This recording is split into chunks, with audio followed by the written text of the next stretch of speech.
तो बेटा आज हमारे बेसिक कंसेप्ट का जो थर्ड लेक्चर है, जो हमारा लास्ट लेक्चर है, उसमें क्या क्या सीखेंगे हम। सबसे पहला जो टर्म सीखेंगे परचेज के बारे में। परचेज क्या होता है? परचेज का मतलब होता है सामान का खरीदना। बेटा कौन से सामान के खरीदने की बात चल रही है? अगर कभी भी आपको परचेज दिखे, अगर हम बिजनेस की बात कर रहे हैं, हम लोग बिजनेस है और कोई बोले भाई बिजनेस में परचेज किया है, तो समझ जाना वो परचेज हमेशा रीसेल के लिए होता है। तो कुछ बातें लिख लेते हैं इसके लिए। It refers to the amount of goods which are brought for brought नहीं bought होगा, ऐसा लगता है which are bought for resale। किस लिए खरीदा जाता है? रीसेल के लिए। और the amount of raw materials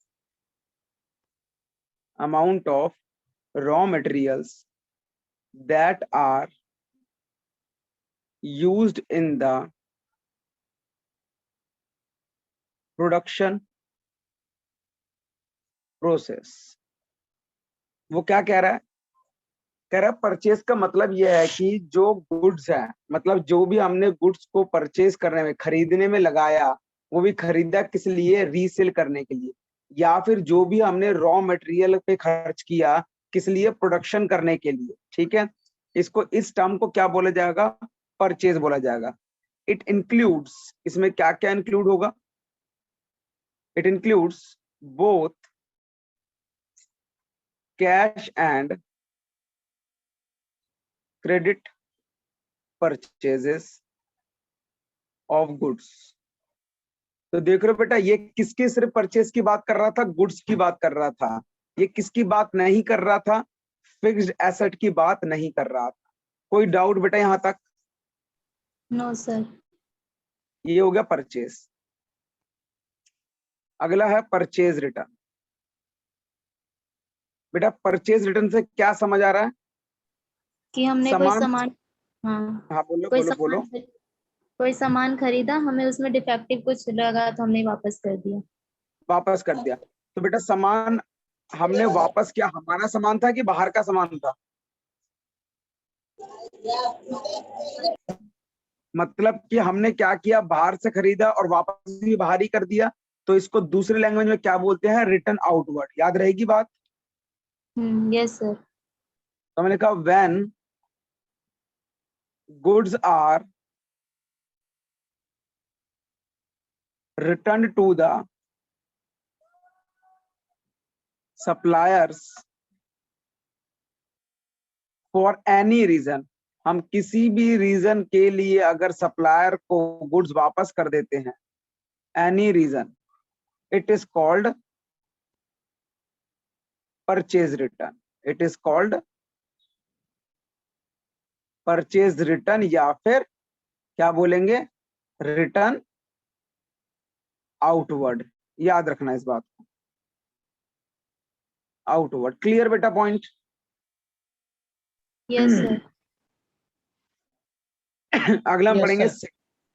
cell क्या होता है।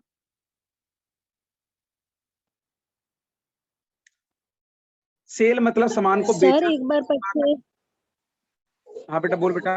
सर परचेज एक बार और समझा दो। बेटा परचेज का सीधा सा सिर्फ मतलब यह है कि अगर आपने कोई भी सामान खरीदा, उसको वापस बेचने के लिए, उसको परचेज बोलते हैं। या आपने कोई भी रॉ मटेरियल, कच्चा माल खरीदा किसी प्रोडक्शन के प्रोसेस में इस्तेमाल करने के लिए, उसको भी परचेज बोलते हैं। चाहे वो कैश में खरीदो, चाहे वो क्रेडिट में खरीदो। समझ आई बेटा बात? Okay sir. जैसे कि तेरे पापा बिल्डिंग बनाते हो, तेरे पापा ने ईंट खरीदा, तेरे पापा ने सीमेंट खरीदा, तेरे पापा ने सरिया खरीदा, तेरे पापा ने रोड़ी खरीदी, बदरपुर खरीदा, तो वो सारा रॉ मटेरियल है। क्योंकि बिल्डिंग बनेगी तो वो जो रॉ मटेरियल को क्या बोला जाएगा? परचेज बोला जाएगा। Clear point? Yes sir. आगे देखते हैं। अगला है सेल। तुमने क्या बोल रहे हैं? It refers to the amount of goods sold that have already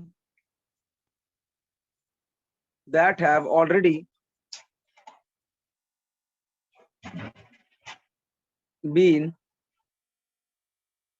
bought or manufactured by the business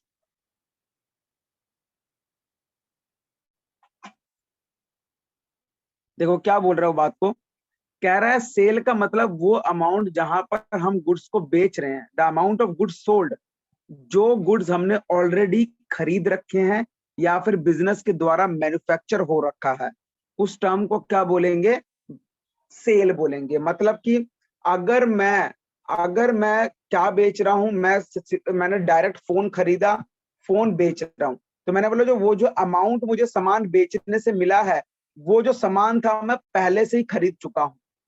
या फिर मैं भटूरे बेच रहा हूं, तो जो पैसा मुझे भटूरे बेच के मिल रहा है वो पहले से ही मैं बिजनेस जो है वो बिजनेस के द्वारा बना दिया गया है, तो उसको क्या बोलेंगे, सेल बोलेंगे। क्लियर बेटा पॉइंट? Yes sir. दूसरा पॉइंट क्या है, इसके अंदर बेटा दोनों आ जाएंगे, चाहे वो कैश हो, it includes both cash and credit, sales of good. समझ आएगी बात कि नहीं समझ आएगी? इसके अंदर दोनों कैश भी आएंगे, क्रेडिट भी आएंगे। क्लियर बेटा? Yes sir. Yes sir.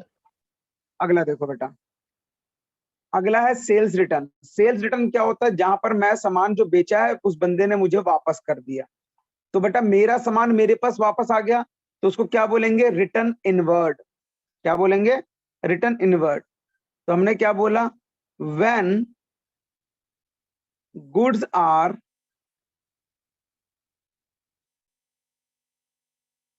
Returned from, when goods are returned from, किससे रिटर्न आया बेटा, रिटर्न किससे आया, कस्टमर से।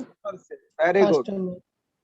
When goods are return from customer, क्यों कस्टमर ने किया वापस, एनी रीजन, कोई भी रीजन हो सकता है, for any reason, it is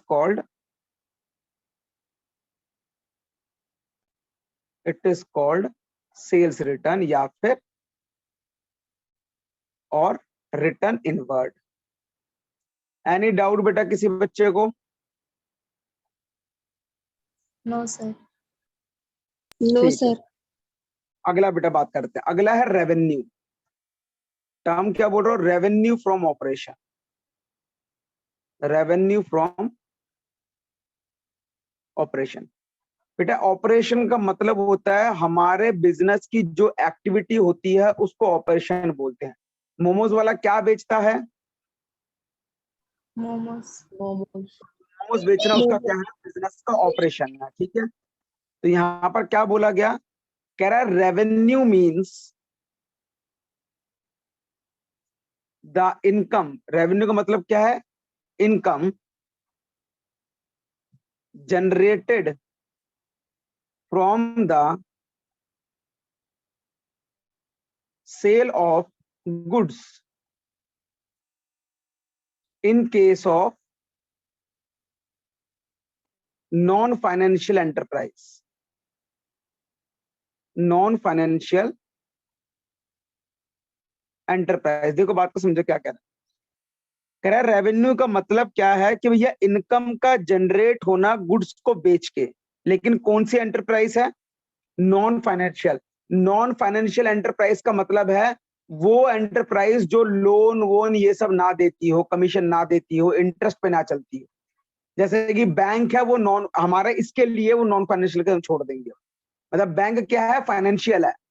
बात को समझ, बैंक क्या है बेटा, फाइनेंशियल है, क्योंकि उसका काम चलता ही कैसे है, बंदों को लोन देती है, वहां से इंटरेस्ट मिलता है, ये सब चीजें। कह रहा है ऐसे इनको, ये लोग ना गुड्स नहीं बेचते, तो कह रहा है अगर गुड्स बेच के कुछ पैसा कमाई होती है उसको रेवेन्यू बोलते हैं। क्लियर बेटा पॉइंट? Yes sir. ठीक है, तो कहता अगर फाइनेंशियल होगी तो वो क्या कमाएंगे? एंड द अर्निंग, बेटा बैंक क्या कमाता है?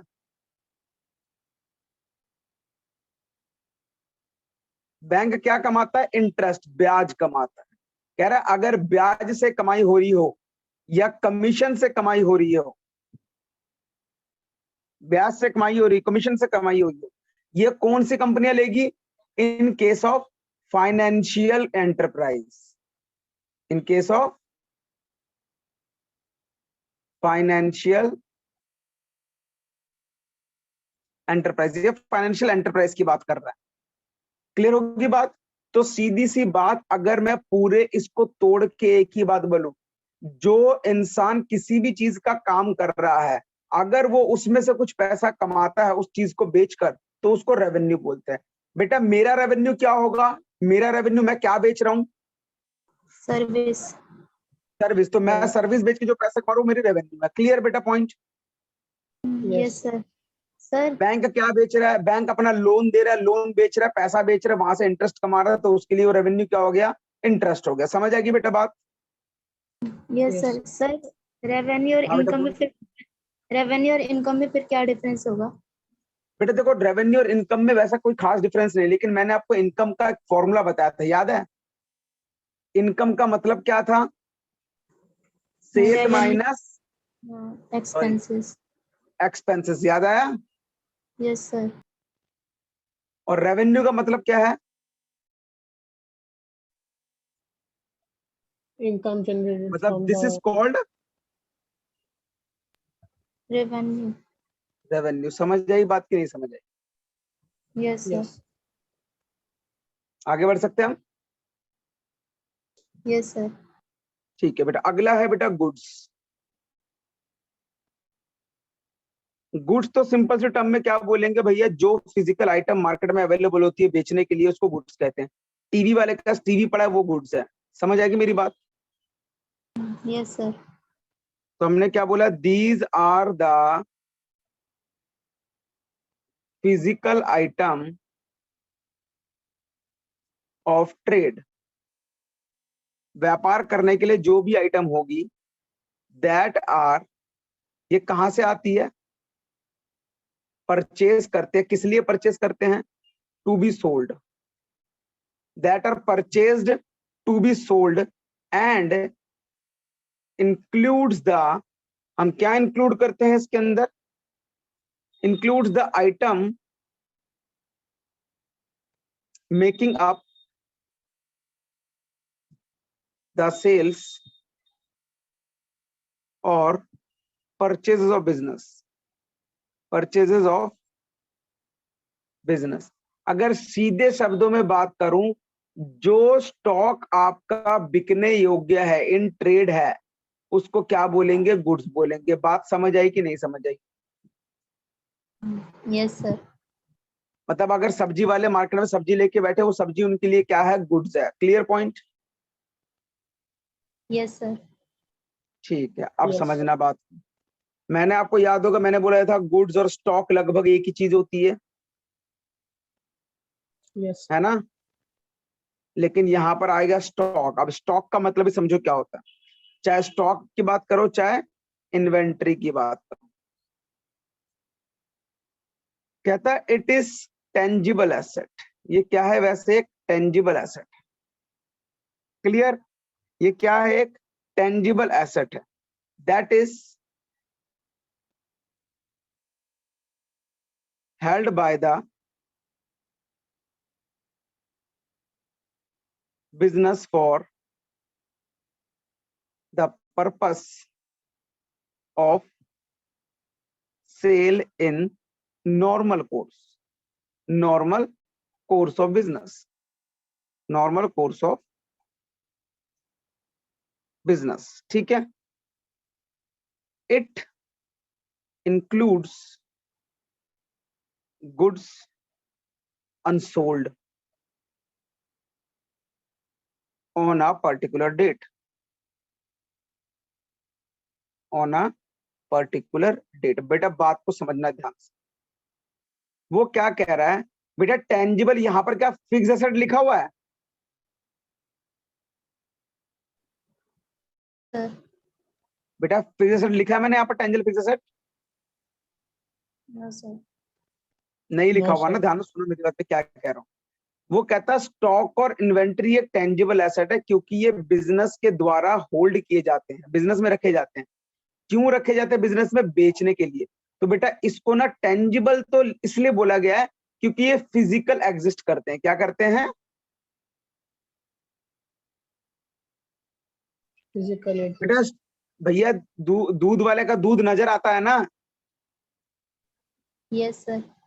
तो इसीलिए क्या है, स्टॉक को फिजिकल एग्जिस्ट के लिए इसने टेंजिबल एसेट टर्म यूज करी है। लेकिन एक्चुअल में अगर बोलेंगे तो ये सब क्या होती है, करंट एसेट होती है। याद रहेगी बात? Yes sir. अगर यस कोई सर। आपसे पूछे स्टॉक या इन्वेंट्री क्या है, तुम क्या बोलोगे? करंट एसेट है। लेकिन यहाँ पे टेंजिबल एसेट क्यों इस्तेमाल हो रहा है? सिर्फ फिजिकल एग्जिस्टेंस को बताने के लिए कि भैया ये फिजिकली एग्जिस्ट करता है। कंफ्यूजन तो नहीं है कोई दोनों पॉइंट में? No sir. कह रहा है भैया गुड्स का मतलब तो हो गया स्टॉक इन ट्रेड। कह रहा है इस स्टॉक का मतलब क्या हो गया? जो सामान बिकने योग्य है, साथ में जो नहीं भी बिका उसको भी स्टॉक बोलते हैं। मतलब एक बंदे ने 100 समोसे बनाए, बेटा ये सारे समोसे को क्या बोलेंगे हम? गुड्स भी बोल लो और स्टॉक भी बोल लो। इसमें से 80 समोसे बच गए, बिक गए, सेल। बचे कितने? 20। अभी जो बचा हुआ है ना, इसको हम स्टॉक बोलेंगे, ना कि गुड्स बोलेंगे, क्योंकि ये क्या है? अनसोल्ड है, ये अनसोल्ड स्टॉक है। बेटा फंडा क्लियर हुआ गुड्स और स्टॉक के अंदर? Yes sir. तो जितना बिकने वाला है वो सारा गुड्स है, जितना बिक गया सेल, जो बच गया वो स्टॉक। और जो बच गया होता है उसको क्या नाम दिया गया है? Closing stock. याद रहेगी बात? Yes sir. बस बेटा इतनी सी बात इसके अंदर थी, आगे बढ़े। Yes yes sir. सर। ठीक है बेटा, अब कुछ और एक्स्ट्रा टर्म पढ़ते हैं। बेटा बैड डेप्ट सुना है? बैड डेप्ट के बारे में? बेटा यस सर। बैड डेप्ट वो अमाउंट होता है जो बिजनेस को किसी से लेना होता है लेकिन वो ले नहीं पाता। मतलब कि वो कर्जा जो मेरा डूब गया है, इरिकवरेबल डेप्ट, उसको कहते हैं बैड डेप्ट। समझ आई? Yes sir. सुनना, अभी समझाता हूं। It is the amount receivable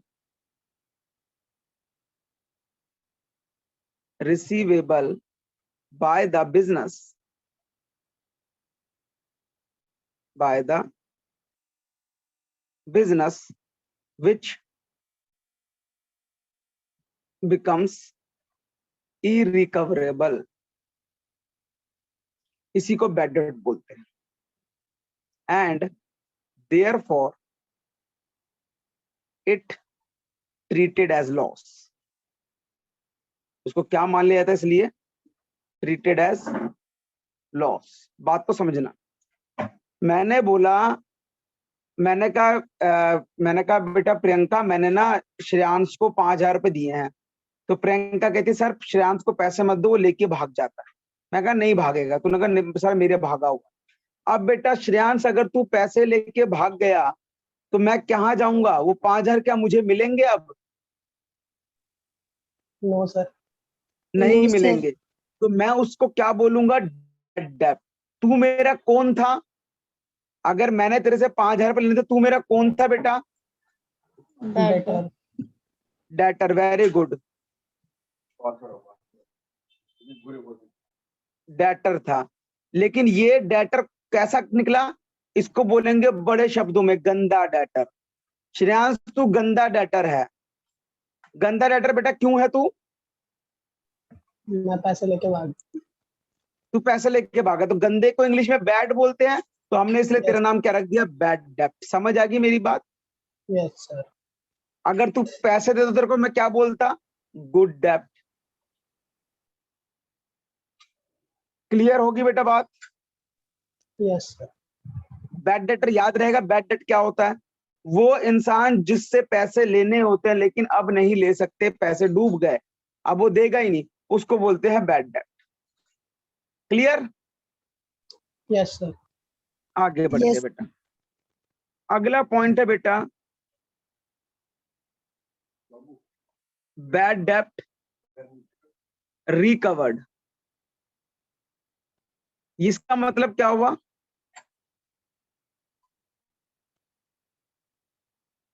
उसने पैसे दे दिए। श्रेयांश को दया आ गई मेरे ऊपर। मैंने कहा श्रेयांश तूने अच्छा नहीं किया, मैंने तेरी मदद कर, तू ऐसा कर रहा है। तो जो बैड डेट हो चुका था अगर वो वापस मिल जाए उसको बोलते हैं बैड डेट रिकवर्ड। कोई दिक्कत? No sir. No sir. तो bad debt received which is earlier return of, मतलब जिसको हम खत्म कर चुके थे, लॉस मान चुके थे, वो पैसा वापस मिल जाना, उसको क्या बोलते हैं? Bad debt recovered. Clear? Yes sir. आगे बढ़ते हैं। अगला बेटा ट्रेड डिस्काउंट। बेटा ट्रेड डिस्काउंट का मतलब समझा तो क्या होता है? जब हम बहुत, बेटा मान ले श्रेयांश नीतू बेटा तू कपड़े बेच रही है, तूने बोला एक जीन्स 1000 रुपए की। मैंने कहा मैडम मैं 10 जीन्स लूंगा, कितने की दोगे? बता नीतू कितने की बेचेगी 10 जीन्स मुझे? 10,000 की। 10,000। कुछ कम नहीं करेगी? यस सर करूंगी।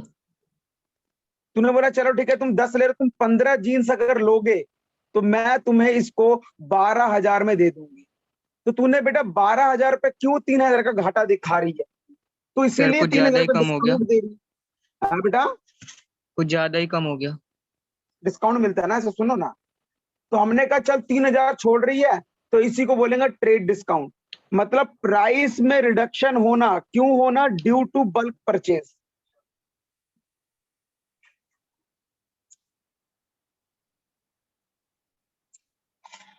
बेटा एक मिनट,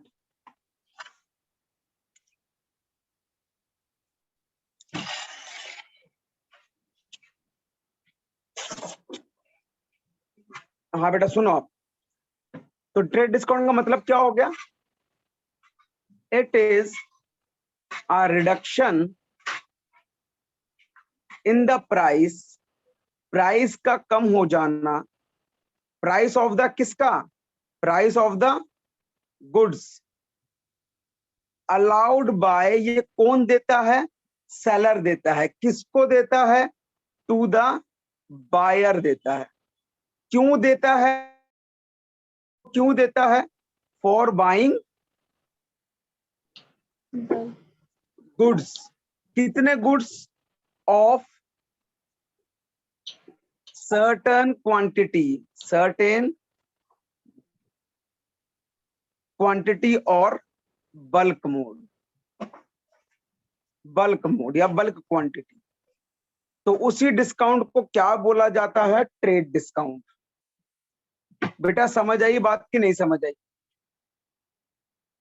यस सर। मतलब ट्रेड डिस्काउंट वो डिस्काउंट है जहां पर सेलर बायर को पैसे कम कर देता है। क्यों कर देता है? क्योंकि वो सामान ज्यादा खरीदता है इसलिए कम कर देता है। समझ आ गई बात? Yes sir. Yes sir. Yes sir. ठीक है। अगला है Yes, बेटा sir. Cash discount. Cash discount क्यों दिया जाता है? इट इज अलाउ, एक मिनट बेटा, ठीक है ठीक है। इट इज अलाउ फॉर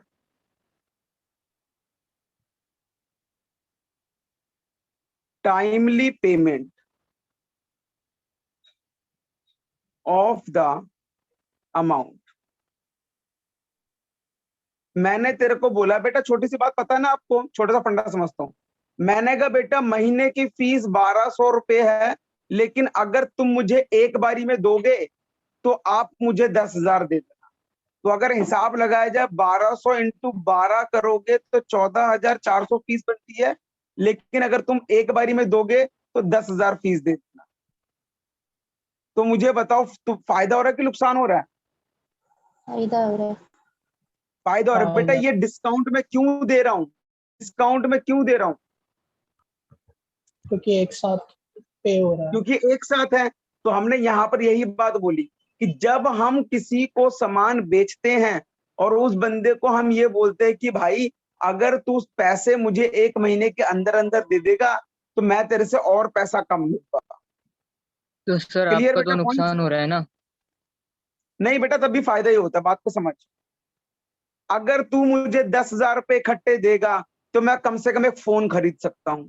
अब तू मुझे हर महीने 1,200 रुपए करके 12 बार देगा तो क्या मैं फोन खरीद सकता हूं? नहीं। No sir.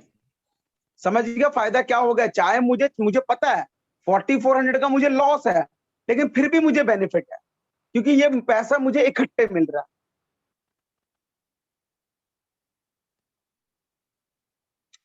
Clear? Yes sir. Yes. ठीक है बेटा, आगे बढ़ते हैं। इस पे पूरा टॉपिक है, अगला जब चैप्टर पढ़ेंगे उस पे पूरा टॉपिक समझाऊंगा, कैश डिस्काउंट और ट्रेड डिस्काउंट के ऊपर। आगे बढ़ते हैं बेटा। अगला टर्म है बेटा बैलेंस शीट। बैलेंस शीट एक वो जगह होती है जहां पर हम बिजनेस की एसेट और लायबिलिटी का पता लगा सकते हैं। तो मैंने क्या बोला? It is a statement of financial position of a business. कह रहा है कि वो स्टेटमेंट है जो हमें बिजनेस की फाइनेंशियल क्या बताती है? पोजीशन बताती है ऑन अ पर्टिकुलर डेट। अगर मैं पूछूं आज बिजनेस कैसा चल रहा है तो हम क्या करेंगे? बैलेंस शीट चेक कर लेंगे, उससे पता लग जाएगा हमारा बिजनेस कैसे चल रहा है। ये क्या शो करता है? Which shows assets. इसमें एसेट लिखी होती है, इसमें लायबिलिटीज लिखी होती है, इसमें कैपिटल लिखे होते हैं। समझ आ गई मेरी बात?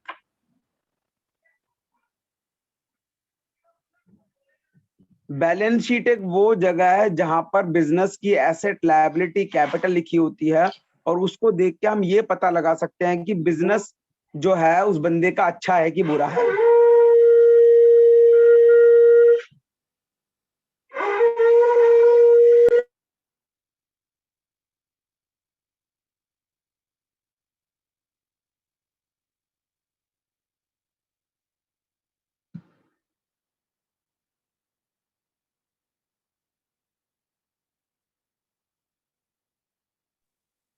आगे बढ़ते हैं बेटा। यहां तक समझ आ गई बेटा? Yes sir. Yes sir. आगे देखो बेटा। अगला है बेटा इंसॉल्वेंट। इंसॉल्वेंट समझते हो क्या होता है? जो लोन जो चुका बंदा नहीं अपने कर्जे दे नहीं सकता उसको इंसॉल्वेंट कहते हैं। ठीक है? दोस person who is unable to पे हिज डेप्ट। पे हिज डेप्ट। जो अपने कर्जे नहीं दे सकता उसको इंसॉल्वेंट कहते हैं। क्लियर? जैसे शिवाजी दा बॉस पिक्चर देखी है? Yes sir. यस वो सर। शिवाजी इंसॉल्वेंट हो गए तो वो अपने कर्जे चुकता नहीं कर सकता। आगे बढ़े। एक और बेटा यस सर। देखो। अगला है बेटा डेप्रिशिएशन। डेप्रिशिएशन का मतलब क्या होता है? किसी भी फिक्स्ड एसेट के इस्तेमाल की वजह से अगर उसकी वैल्यू कम हो जाती है तो उस कम हुई वैल्यू को डेप्रिशिएशन बोलते हैं। समझ आएगी मेरी बात? बेटा श्रेयांश तेरा फोन है? Yes sir. कौन सा फोन है बेटा? Sir MI MI। कौन सा MI बेटा? 9 पावर। 9 पावर। बेटा कितने का लिया? 14,000 समथिंग। हाँ 12 ठीक है, 13 ऐसे। चलो ठीक है। मैंने कब लिया बेटा? अभी लिया था, लास्ट मंथ ही लिया था। बेटा कितने का बेचेगा? सर जितनी उसकी वैल्यू होगी मार्केट की। फिर भी मुझे बताना अंदाजा तू कितने का बेचना चाहेगा? अभी तो बेटा वैल्यू जो तूने लिया उतनी वैल्यू है, कब कम तो हो नहीं सकती, हाँ ज्यादा हो नहीं सकती। तू कितने की बेचना चाहेगा? सर 11 के अराउंड में। 11 के अराउंड। बेटा फिर भी तो 1,500 का घाटा खा रहा है ना? यस सर, क्यों खा रहा है 1.5 घाटा? क्योंकि यूज्ड हो गया। बेटा उसी को डेप्रिसिएशन कहते हैं। कह रहा है it is a fall in the value of fixed asset due to, किस लिए इस्तेमाल किया, due to use, obsolescence, obsolescence मतलब टेक्नोलॉजी चेंज अगर हो जाए, due to use, obsolescence, passage of time मतलब समय बीत रहा है उसकी वजह से। कह रहा है अगर इन कारणों की वजह से अगर मेरी वैल्यू गिर जाती है तो उसको डेप्रिसिएशन कहते हैं। बेटा एक तूने लोहे की चारपाई खरीदी या नॉर्मल तुमने क्या किया, एक वो खरीदा, सोफा खरीदा और उसको तुमने छत पे रख दिया, तो क्या होगा, सोफा अच्छा रहेगा कि खराब हो जाएगा? बेटा सोफा अच्छा रहेगा कि खराब हो जाएगा?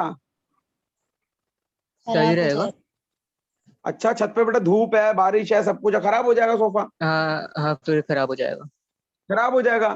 तो उसको कहते हैं पासेज ऑफ टाइम। कह रहा है वो जो खराब हो गया वो उसका कारण क्या है, उसी को क्या बोलेंगे, डेप्रिसिएशन बोलेंगे। समझ आ गई बेटा बात? Yes sir. Yes sir. ठीक है बेटा। Yes sir. बेटा लगभग हमने सारे यहाँ पर कंप्लीट कर लिए हैं, एक दो जो रह गए होंगे वो जब टॉपिक आएंगे तब समझाऊंगा उनको। यहां तक कोई डाउट है तो मेरे से पूछ लो।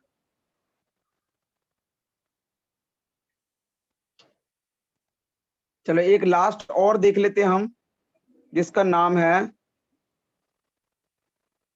Book value. बुक वैल्यू का मतलब क्या वो समझना। कह रहा है it is a value eight which items जैसे कि asset, liability etcetera appear in the books of account, books of account. कह रहा है जो भी बुक्स ऑफ अकाउंट में वैल्यू नजर आती है, चाहे वो एसेट की वैल्यू चाहे लायबिलिटी की वैल्यू, उसको क्या बोलते हैं, बुक वैल्यू बोलते हैं। और बेटा बुक्स ऑफ अकाउंट का मतलब होता है जहां पर हम सारे ट्रांजैक्शन को रिकॉर्ड करते हैं या फिर मेंटेन करते हैं। बात समझ आई? Yes yes sir. तो बेटा हमें इसके अंदर पढ़ना यही है कि कहां पर रिकॉर्ड होता है, कहां पर मेंटेन होता है, उसको बुक्स ऑफ अकाउंट बोलते हैं, और उसके अंदर जो वैल्यू लिखी जाती है उसको बुक वैल्यू बोलते हैं। क्लियर बेटा point? Yes sir. Sir.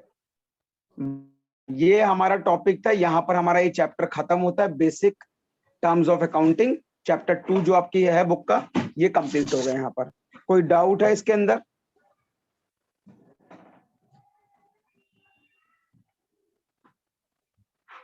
Ashutosh, Neetu, Priyanka, Shreyansh, बेटा कोई डाउट है इसके अंदर?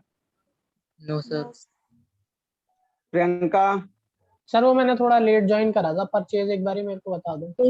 बता देता हूँ बेटा। परचेज का मतलब होता है अगर मैं किसी भी सामान को बेचने के लिए खरीदता हूं तो वो जो सामान को खरीदा है उसकी कीमत को परचेज कहते हैं। या फिर किसी चीज को बनाने के लिए मैं कोई भी रॉ मटेरियल को खरीदता हूँ, उस रॉ मटेरियल को खरीदा हुआ जो पैसा था उस पैसे को परचेज बोलते हैं, चाहे तुम कैश में खरीदो चाहे उधारी खरीदो। क्लियर? Yes sir. और कुछ? No sir.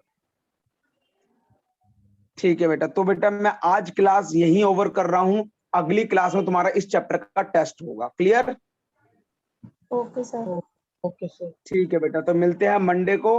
Happy independence day आप लोगों को। पतंग उड़ाओ, खूब मस्ती करो। सर मैं नहीं उड़ाता। ओहो बेटा, मैं फिर कुछ नहीं कर सकता बेटा। देख लियो, छत पे जाके देख लियो भाई, कोई उड़ा रहा है तो अब क्या हाँ, कर सकते। एयर कैंडल्स देख लूंगा। हाँ वही देख लियो। चलो ठीक है बेटा, मैं आपको भेजता हूँ इसकी रिकॉर्डिंग भी और वो भी। ठीक है? Okay sir. ओके बेटा।